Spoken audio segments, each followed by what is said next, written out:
Her voice cut through the laughter like glass against stone.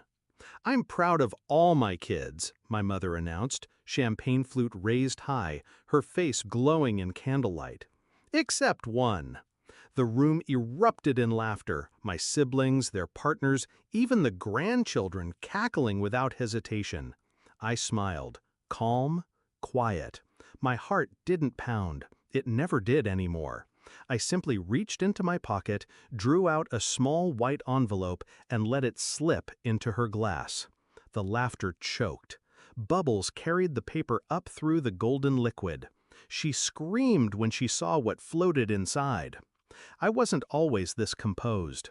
There was a time when her words broke me. As a child, I worshipped her. I thought love could be earned with straight A's, with silence when she snapped, with carrying burdens that weren't mine. But no achievement mattered. She always found a way to remind me. I was the mistake. At first, I believed her. I thought maybe I was defective, unworthy. But the years sharpened me. I stopped pleading for scraps of affection. Instead, I started listening, watching, collecting. She liked to talk when drunk.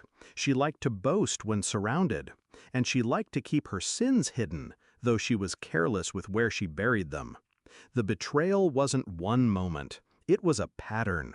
The loan she took out in my name when I was in college, the inheritance she funneled quietly into my brother's business, the lies she spun about me, lazy, selfish, unstable, while I worked 2 jobs to survive. I carried it all in silence. My siblings laughed along, blind or unwilling to see. To them, I was the family disappointment. And I let them believe it, because what they didn't know was that every slight, every theft, every cruel word was a thread, and I was weaving a net. The envelope was simple, unmarked, unassuming. Inside, copies of the documents I had gathered over years, the forged loan application, the altered will from my grandmother's estate, bank transfers with her signature, dates that matched her trips and emergencies. Even the message she once drunkenly texted me by accident, "Don't worry, they'll never trace it back. He's too dumb to notice." I wasn't too dumb. I just knew patience was sharper than rage.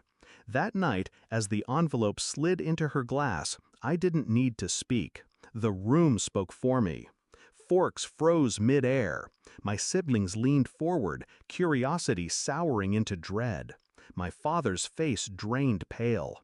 She fished the soaked envelope out, hands trembling, paper peeling apart, ink bleeding, but the words were still legible enough. Her eyes flicked from the page to me, and for the first time in my life, she looked afraid of me. I had planned the timing carefully. Her birthday. Everyone gathered, the people she needed most to believe she was flawless. They read over her shoulder, gasps, denials, then silence. The kind of silence that feels like a coffin being nailed shut. My brother whispered, "Mom, is this real?" She stammered, her voice cracking. "It's not. These are lies. He made these up." But I had more. I reached into my jacket and laid a neat folder on the table. Dry copies, originals safe in a deposit box. Her signature sat on every page like a scar. She collapsed into her chair, muttering excuses no one believed. Did I enjoy it? The question lingered in my mind even as the scene unfolded, even as my siblings recoiled from her touch, even as my father refused to meet her eyes. Enjoyment wasn't the word. It was release. Years of swallowing humiliation finally exhaled. Justice, not joy. She left her own party in tears, makeup streaked, hair wild. The house fell into a stunned quiet when she was gone. No one laughed anymore, and I sat there, sipping my untouched champagne, watching the flames of the candles dance on the cake she'd never cut. The fallout came quickly. My siblings confronted her. My father moved money into his name. Whispers spread through the community, through extended family. Her reputation, something she had always valued more than love, shattered piece by piece. And she knew it was me.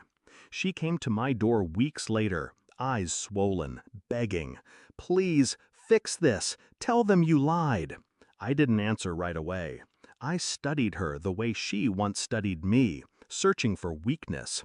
Finally, I leaned against the frame and said, calm as stone, "I didn't lie, Mom. You did. And the difference is, I brought proof." Then I closed the door. Slowly, softly, no slamming. Final. I don't regret it.